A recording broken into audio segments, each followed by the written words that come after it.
have Killer Tune for you, some Tistina action, and we also have Enneacraft FTK. You guys smash the crap out of that subscribe button so you guys don't miss out on more Oz content. I love the Killer Tunes because this deck is actually a lot of fun. Now, unfortunately, we didn't get a lot of crazy results for this. And also, I do see that the OCG is relying on some generic boss monsters to kind of assist us. And we've also got our super poly target present here to clean things up. This build is also playing Pot of Desires in the main deck, which I can respect. You want to be able to have this card dig you further in and get you some resources, which is going to be nice. And of course, yes, we are playing Red Nova in here. Red Nova gets us so much advantage. And honestly, it's a card that you want to play.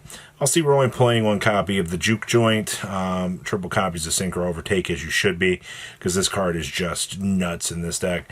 I also do see our hand traps are looking pretty strong, but this should give you an idea of what you're going to be looking at here for Tistina.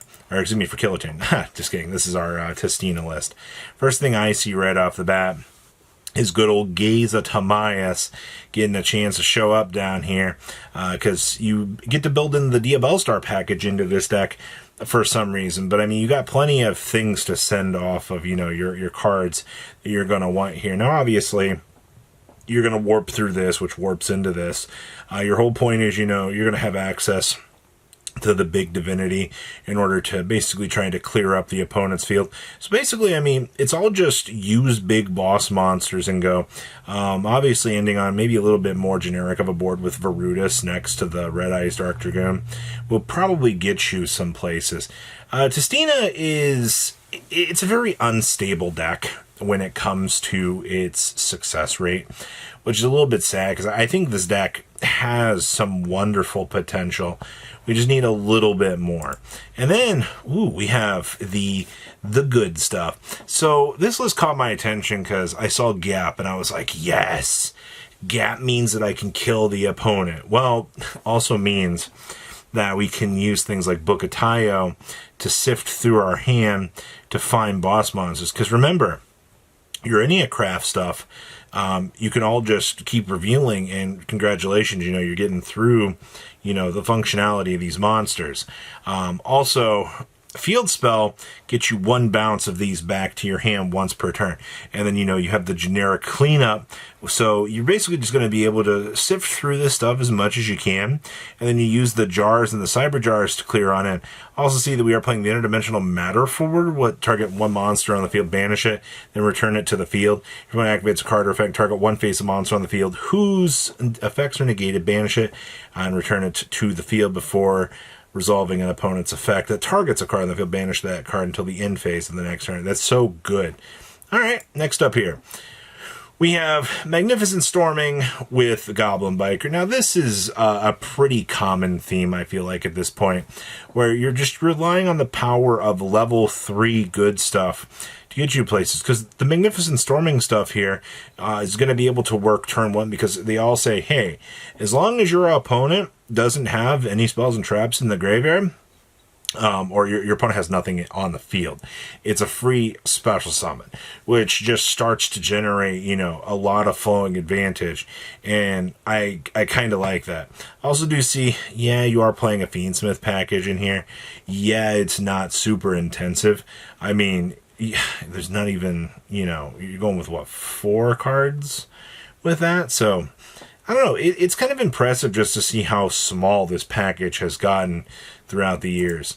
Woo! We have Canine Sula. Now, you know, we've been following this deck every single week that I get the chance to see because I've been impressed. Now, I do see that this list is playing 2 Nori. One, having Nori be your normal summon is not going to be a bad thing at all because she's going to beam out another monster and you're going to be off to the races. The big thing here is you're using this more or less for the hand peep to know what you need to control away from your opponent, which I think that's where the real value comes in. And then I also have been seeing a lot more of the special release experiment has been showing up a lot more in these lists. I don't know. It wasn't until Nori showed up that builds were starting to explore the option of actually playing this card, which I think has been kind of cool to see. Next up, we have Rescue Ace. Wow, talk about such a throwback. Honestly, in terms of the deck building space, it's just Dia de Bellstar, toggle through the deceptions, and your job is to get up, you know, the negation protection so that you can basically, you know, safely play the game. I also do see that we have the Nightmare Goblin showing up. It's been a while since I've seen the Goblin Master actually doing things. So that's really, really cool. And also, we do get to see Leviathan the Burning Blade actually making a special appearance here. During the main phase, you can tribute one other fire monster to target a fire monster in your graveyard with the same original type, but a lower original level. And you get the ability to special summon it. And if a face-down card in your spell and target zone be destroyed by your opponent's card effect, we can banish this card you control instead. So this prevents you from getting Harpy's Feather Duster completely blown out, which I think is really good. Next up, we have Yummy with Gladiator Beast. First of all, this is awesome. This is a concept of all times, because I've been wondering why the TCG has not been innovating with Yummy, because Yummy is such a fun deck. The way that this deck just beams out extender after extender seems very, very fun. And as long as you can convert into, you know, basically any real advantage piece, which, I mean, hey, level 4 lower light, congratulations. You know, you're just in the combo zone and you're good to go. Also, 2 level 3 lower beast. Rescue Cat turns into a Glad and a Yummy monster, which you can imagine the bad things that you can do. Yeah, I appreciate that. That's broken. Next up here, we have Magical Musketeers with Fiendsmith. Now, triple Lacrima is a lot of Lacrima, man. I'm actually very surprised to see this, but I mean, this just kind of proves how important the Fiendsmith package is to this deck, because you need to be able to get those pieces going. Also, you know, normal summoning a Lacrima is fine. The other problem is you know, you have to have a Magical Musketeer to pivot into this. It's just, you want to be able to have extra monsters to just make sure that you can keep the Congo line of this rolling. It also means that Duke of Demise also can turn into a extra starter to keep things going, which is actually kind of cool. I appreciate how good Duke can actually be.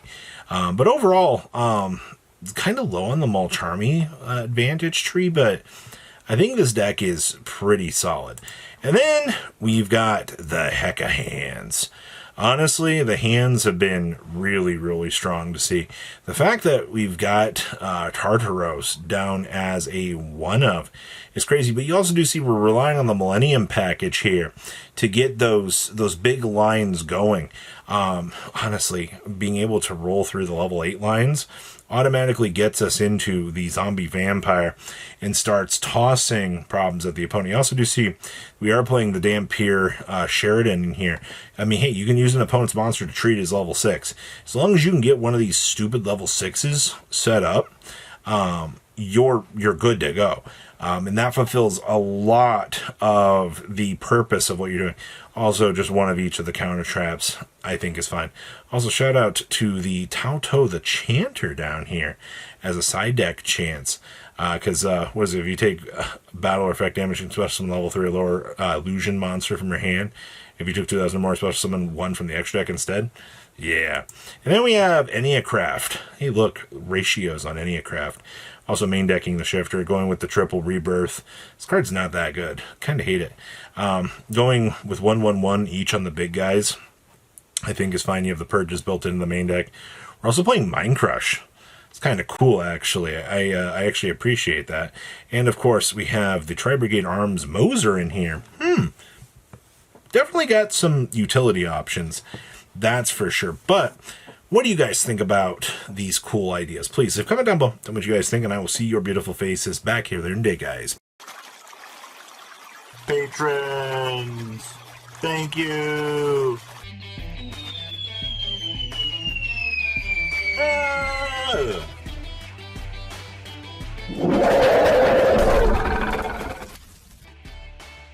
Thank you so much for watching. Check out these other videos.